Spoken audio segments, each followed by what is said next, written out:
Not all enemies are obvious. Some hide behind friendly faces. If someone close to you constantly undermines your success, manipulates your emotions, or compares themselves to you, they might secretly harbor resentment. Here are 8 signs someone close to you secretly hates you. Backhanded compliments, also known as left-handed compliments or covert insults, are a sophisticated form of passive aggression. They appear on the surface to be flattering or polite, but contain an embedded insult or demeaning implication.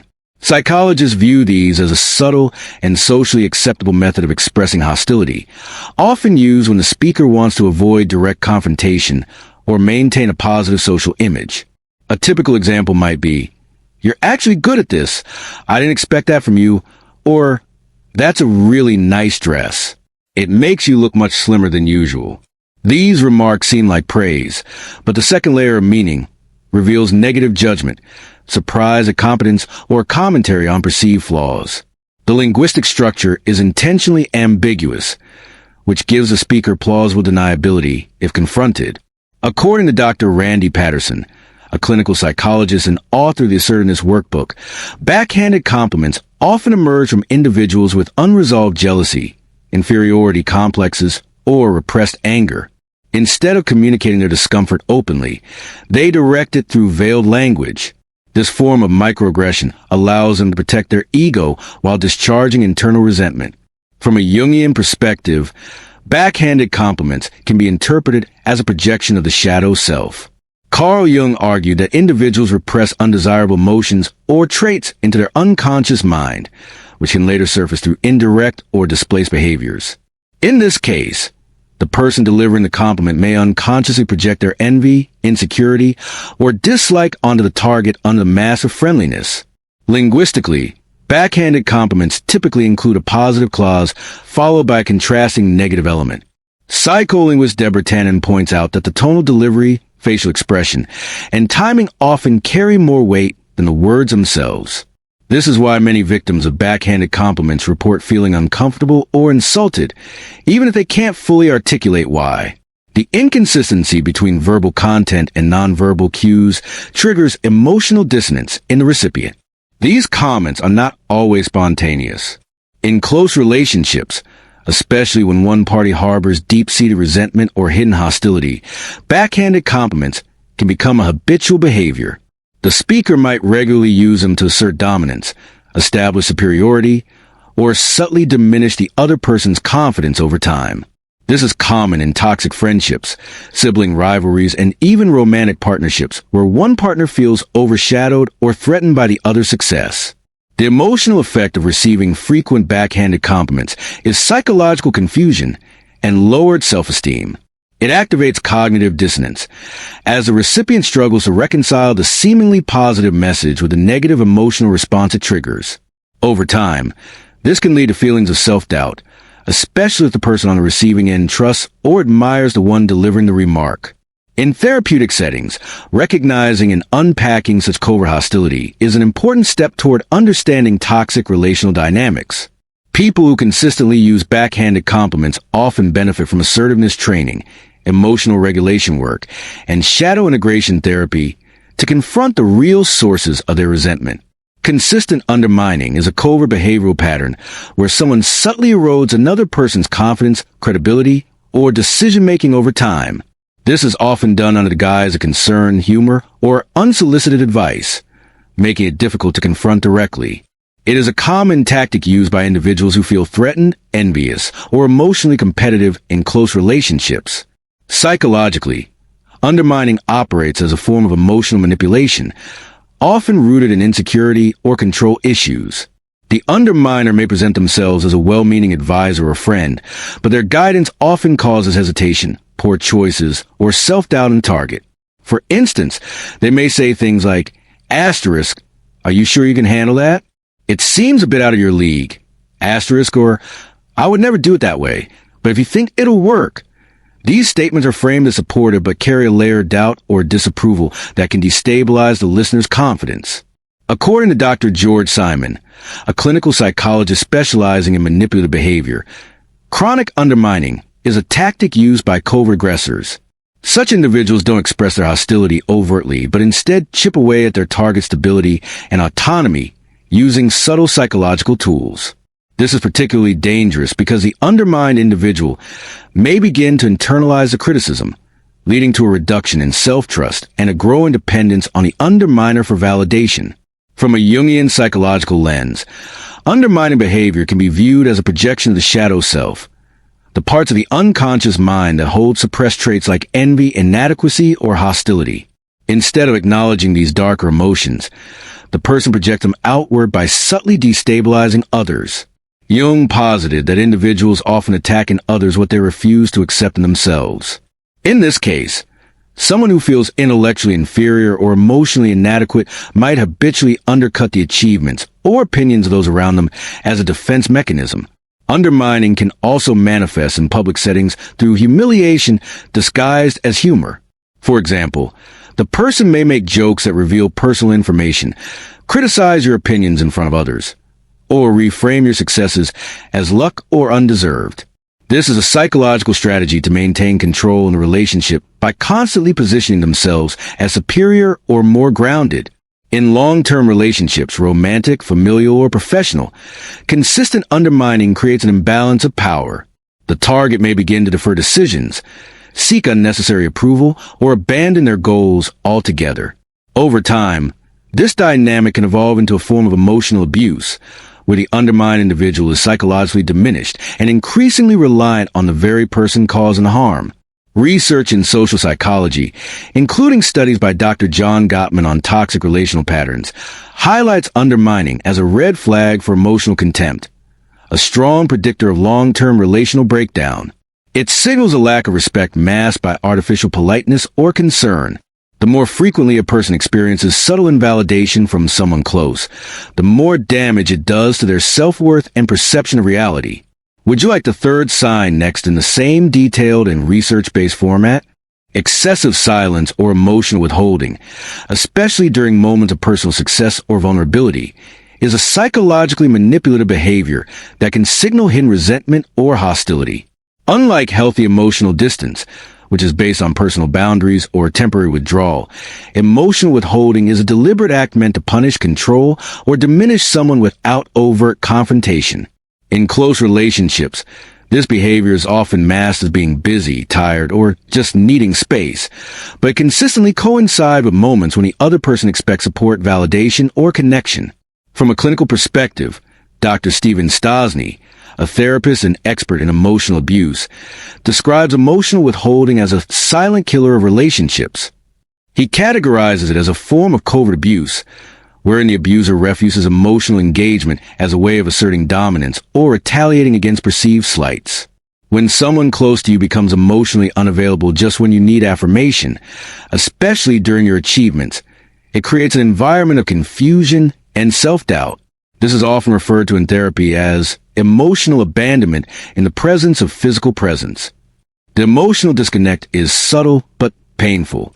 For instance, when sharing good news, a promotion, a personal victory, or an emotional revelation, the person may respond with indifference, deflection, or a forced smile. Over time, this trains the individual to suppress joy or vulnerability around that person to avoid feeling invalidated. This form of conditioning is psychologically damaging and leads to emotional self-censorship, where the individual begins to silence themselves preemptively to avoid emotional pain. In Jungian psychology, this behavior can be linked to what Carl Jung described as a repression of the feeling function, particularly in individuals who have not integrated their shadow selves. When people are disconnected from their own emotional lives or feel threatened by another's emotional expression, such as joy, ambition, or openness, they may instinctively shut down or disengage as a way to defend their ego. In this context, their silence or coldness is not just a lack of empathy, but a mirror of their own unresolved emotional insecurities. Emotional withholding is also linked to the concept of stonewalling, a term popularized by Dr. John Gottman in his research on marital stability and communication patterns. Stonewalling involves withdrawing from interaction as a defense mechanism, but becomes toxic when used chronically to avoid accountability or connection. It is often motivated by contempt, one of Gottman for horsemen of relationship breakdown, and reflects a deep-seated disregard for the other person's emotional needs. Furthermore, neurobiological research has shown that emotional rejection or exclusion activates the same regions of the brain as physical pain. Studies using fMRI scans, such as those conducted by Dr. Naomi Eisenberger at UCLA, reveal that when individuals experience emotional isolation, their brains registered as if they were being physically hurt. This underscores the intensity of emotional withholding and its capacity to inflict long-term psychological harm, including anxiety, hypervigilance, and relational trauma. This behavior is rarely accidental. When consistent silence or coldness follows moments that should invite warmth and connection, it often reveals unspoken hostility, jealousy, or emotional immaturity. When someone imitates your behavior, ideas, or personal style and later criticizes or ridicules those same traits, it reflects a psychologically complex pattern rooted in envy, identity confusion, and emotional manipulation. This dynamic often begins subtly, where the person mirrors your language, interests, fashion, or even professional strategies. While imitation in friendships or relationships can sometimes indicate admiration or bonding, in toxic dynamics it morphs into a tool for control or covert hostility. Psychologists have long studied social mimicry as a natural human behavior that fosters social cohesion. According to research by Tanya Chartrand and John Barg, 1999, individuals unconsciously mimic the behaviors of people they like or want to affiliate with. However, when mimicry is followed by mockery or criticism, it no longer functions as a bonding mechanism but becomes a psychological weapon. The imitator adopts aspects of the other person to diminish or degrade them, highlighting an internal conflict between admiration and resentment. This behavior is often fueled by identity envy, where the individual subconsciously desires traits or attributes they see in another person but cannot embody authentically. As described by clinical psychologist Dr. Melanie Klein, envy is more destructive than jealousy. It seeks not just to possess what the other has, but to spoil or devalue it. By mimicking you and then tearing you down, the individual attempts to undermine your uniqueness and reassert their own superiority or worth. Carl Jung would interpret this behavior through the lens of the shadow, the unconscious part of the psyche, containing repressed weaknesses, desires, and instincts. When someone criticizes what they first copied, they may be projecting their own insecurities onto the person they envy. The imitation phase is an unconscious attempt to absorb the admired quality, but when this fails to resolve their internal inadequacy, they turn to ridicule as a defensive mechanism.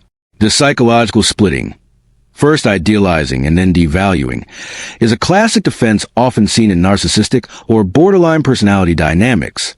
The criticism phase is usually subtle and socially disguised. For instance, after adopting your speaking style or creative idea, the person might later say, "That's such a cliche now," or asterisk, "Everyone's doing it these days. It's getting old." Asterisk, the goal is not just to distance themselves from you, but to devalue your originality and plant seeds of self-doubt. This behavior may also involve gossip, where the person downplays your influence in social settings after borrowing from it. Over time, this can lead to a gaslighting effect, where the targeted individual questions their own originality, style, or self-worth. They may become less expressive or creative, fearing ridicule or the possibility of being imitated only to be mocked. In psychological terms, this is a form of intermittent reinforcement, a manipulative pattern where praise and criticism alternate to keep the other person emotionally unstable and dependent. This mimicry then critique cycle is emotionally disorienting and erodes trust in relationships. It reveals not admiration, but deep-seated hostility cloaked in superficial closeness, a form of betrayal that is often overlooked until emotional damage is already done. When someone close to you only reaches out when they need something, it reveals a transactional and self-serving pattern that undermines genuine emotional connection. This behavior may appear polite or even caring on the surface, but over time, it reveals a lack of reciprocity, empathy, and authentic investment in the relationship. These individuals often use charm, guilt, or strategic timing to manipulate interactions to their advantage, creating an illusion of closeness while avoiding meaningful emotional engagement. Psychologically, this is often classified as instrumental or utilitarian relating, where relationships are maintained not for mutual support or emotional bonding, but for personal gain. According to social exchange theory, developed by George Homans and expanded by Peter Blau, people evaluate relationships based on perceived rewards and costs. In a healthy dynamic, both parties give and receive support, validation, or resources. However, in a manipulative relationship, one person continually withdraws benefits without offering equivalent emotional or practical contributions in return. This pattern is frequently seen in individuals with narcissistic tendencies. Research by Dr. Ramani Durvasula, a clinical psychologist specializing in narcissistic abuse, shows that narcissistic individuals often form transactional relationships, where people are viewed as tools or stepping stones rather than valued companions. When they contact you, it's usually tied to a need, whether it's emotional support, money, favors, connections, or validation. Once their need is met, they often disappear, becoming emotionally unavailable until the next time they require something. From a Jungian lens, this behavior relates to the distorted use of the persona, the social mask one wears to navigate relationships. Carl Jung emphasized that over-identification with the persona, without acknowledging the shadow, unconscious motivations and flaws, leads to inauthenticity and moral disintegration. A person who only connects when it benefits them may be wearing a mask of friendliness or concern, but their true motivations lie in the shadow, rooted in entitlement, self-interest, or emotional detachment. Another relevant psychological mechanism is relational entitlement, where a person believes they deserve attention, help, or loyalty from others without reciprocating. This is often rooted in early attachment disruptions or learned behavior in families where emotional support was conditional. Over time, the entitled individual internalizes a belief that relationships exist to serve their needs, not to foster mutual growth. The impact on the receiving end is often subtle at first. The person may feel used, unappreciated, or emotionally drained without being able to pinpoint why. Eventually, a pattern emerges. Messages arrive only when the other person needs a favor, complains, or seeks help, while they remain absent during your times of need or celebration. This lack of reciprocity fosters emotional burnout, low self-worth, and mistrust, especially when the individual pretends to care during interactions. Moreover, these manipulative behaviors can escalate into emotional exploitation, where the user leverages the other person's kindness, guilt, or fear of abandonment to maintain control. Over time, the exploited individual may feel obligated to help or stay connected, fearing confrontation or loss, even when they know the relationship is one-sided. Recognizing this dynamic is crucial for setting healthy boundaries and protecting one's emotional energy. Backhanded compliments and sarcasm disguised as humor are subtle yet powerful tools of psychological manipulation and hidden hostility. These tactics allow individuals to express contempt or jealousy while maintaining plausible deniability. A backhanded compliment appears positive on the surface but contains an underlying insult or dig. For example, "You actually look good in that, surprisingly," or "I didn't expect you to get the job, but good for you." These statements may confuse the receiver, leaving them unsure whether they were praised or insulted, which is precisely the intended effect. From a psychological standpoint, this behavior aligns with passive aggressiveness, a coping mechanism where hostility is expressed indirectly to avoid confrontation. According to Dr. Tim Murphy, co-author of Overcoming Passive Aggression, such individuals often suppress their negative emotions, but let them leak out through sarcasm, veiled criticism, and dismissive humor. They aim to undermine others without openly taking responsibility for their aggression. This behavior allows the aggressor to protect their social image while still asserting dominance or superiority. Sarcasm, when used chronically in this context, functions as a socially acceptable form of aggression. Unlike light teasing between close friends, sarcasm aimed at specific insecurities, accomplishments, or traits can have a cumulative emotional toll. According to research by Dr. Clifford Lazarus, sarcasm can be psychologically damaging because it involves subtle humiliation masked by humor. Victims of sarcastic remarks often feel embarrassed or diminished, especially when others laugh along or dismiss the discomfort as overreaction. Carl Jung might interpret this behavior as a projection of the inferior shadow, where the individual project their own insecurities, envy, or feelings of inadequacy onto others. By cloaking this projection in humor or faux praise, they shield themselves from accountability while attempting to shift emotional discomfort onto the recipient. The victim, in turn, is left trying to decode the message, often wondering if they're too sensitive or misinterpreting the intent, an effect that contributes to gaslighting and long-term self-doubt. This pattern is particularly harmful in close relationships, where trust and emotional safety are essential. When a person frequently uses sarcasm or veiled jabs, it creates an environment of psychological unpredictability. The target becomes hyper-aware, questioning what might be mocked next, which leads to emotional self-monitoring and a fear of authentic expression. Over time, this undermines self-esteem and fosters emotional detachment. In group settings, backhanded compliments can serve as social positioning tools. The speaker uses subtle put-downs to elevate themselves while devaluing the other person in the eyes of the group. This is a form of relational aggression, a tactic more commonly associated with covert social manipulation rather than overt confrontation. These individuals may intentionally highlight past mistakes, mispronunciations, or physical traits under the guise of joking, especially when their target is receiving attention or praise. Research in social psychology, including work by Robin Kowalski on embarrassment and teasing, suggests that repeated exposure to these tactics can cause anxiety, withdrawal, and chronic self-consciousness. When someone close to you consistently undermines you with masked hostility, it signals a deeper emotional issue, often rooted in envy, insecurity, or unresolved resentment, that corrodes a relationship over time. Gaslighting is a covert form of emotional manipulation, where an individual systematically undermines another person's perception of reality.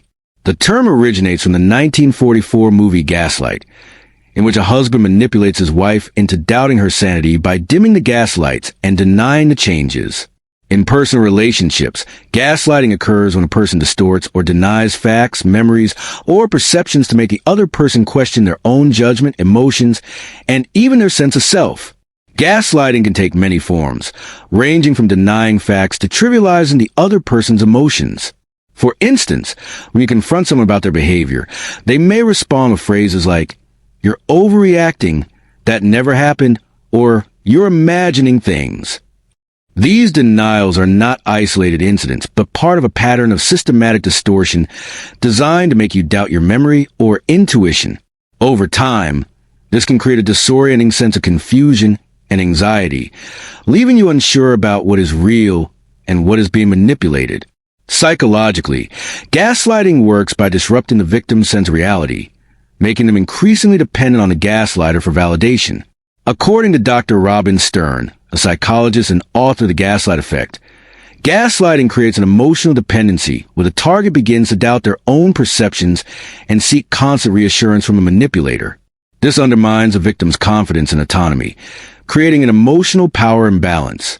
Gaslighting often thrives in relationships where trust and emotional closeness are expected, as it relies on the manipulation of vulnerability. According to Dr. Gary Lewandowski, an expert in relationship dynamics, gaslighters exploit the closeness and trust of intimate relationships to further manipulate and control their victims. By planting seeds of doubt and manipulating the truth, gaslighters maintain control over their target, making it difficult for the victim to challenge the manipulator's version of events. From a Jungian perspective, gaslighting can be seen as an act of projection. The gaslighter projects their own internal issues, such as guilt, shame, or insecurity, onto the victim. They may also be attempting to maintain a facade of superiority by ensuring the victim feels inferior or unreliable. This manipulation allows the gaslighter to avoid confronting their own psychological issues, while ensuring that the victim remains in a state of emotional dependence and confusion. One of the most insidious aspects of gaslighting is its cumulative effect. While a single incident of manipulation might be easy to dismiss, the constant pattern of doubt and denial gradually erodes the victim's sense of self. Over time, the gaslit individual may start to question their own reality so much that they rely heavily on the gaslighter for emotional validation and guidance. This dependency becomes a powerful tool of control. Research by Dr. Jennifer Freyd in the field of trauma and betrayal underscores the long-term effects of gaslighting on mental health. Victims of gaslighting often experience chronic anxiety, depression, and low self-esteem. The emotional and psychological trauma caused by prolonged exposure to gaslighting can lead to post-traumatic stress disorder, PTSD, as the victim's sense of trust is shattered, leaving them unsure of who or what to believe. In a toxic relationship, gaslighting is a warning sign of emotional abuse. The manipulator creates a distorted version of reality that suits their agenda, using the victim's doubts and insecurities to maintain control and power. Recognizing gaslighting behavior early on is crucial to prevent long-term emotional damage and regain a sense of control over one's reality.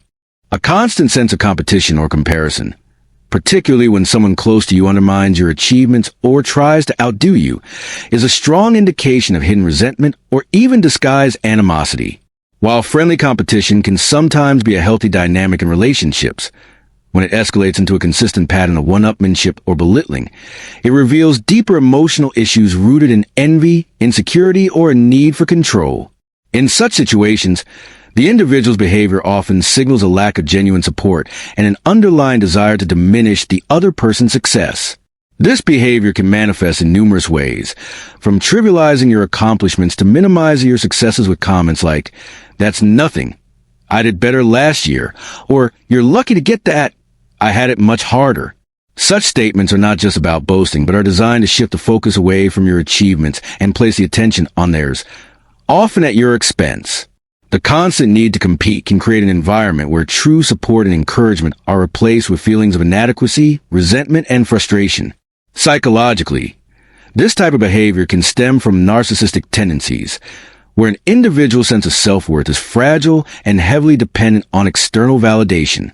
According to Dr. Jean Twenge, a leading researcher on narcissism, individuals with narcissistic traits often experience status anxiety, feeling the need to constantly compare themselves to others to assert their superiority. Their insecurity about their own value leads them to downplay the worth of others in order to boost their own sense of importance. This constant comparison becomes a mechanism for self-protection, where they feel threatened by another's success and try to neutralize it to preserve their own emotional equilibrium. Additionally, attachment theory, developed by John Bowlby, provides insight into why some individuals engage in such competitive behavior. People with insecure attachment styles, particularly those with avoidant attachment, may struggle with deep emotional connections and may use competition as a means of distancing themselves emotionally. By focusing on competition and comparison, they can maintain a sense of emotional control and avoid vulnerability. This behavior can also be seen in individuals who have not developed a healthy sense of self-esteem and rely on external achievements to feel validated. As a result, they view the success of others as a threat to their own identity. From a Jungian perspective, this constant comparison can be linked to the shadow self.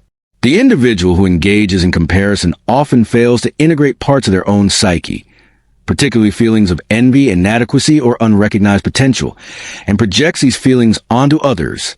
By constantly comparing themselves to others, they are unconsciously trying to confront their own inner struggles with self-worth and competence, but in an unhealthy and indirect manner. Moreover, social comparison theory, first proposed by Leon Festinger, suggests that people have an inherent drive to evaluate themselves in relation to others. However, when comparison leads to jealousy or a desire to outdo others, it becomes a toxic cycle that disrupts healthy social functioning. This constant competition can create a toxic dynamic where both parties feel pressured to constantly prove themselves, leading to anxiety, stress, and even resentment.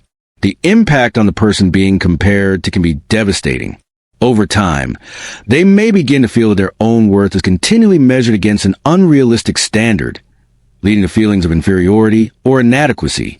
When relationships become defined by competition rather than mutual support, trust and emotional safety are severely compromised, as each individual is more focused on outperforming the other than on fostering a healthy, supportive bond.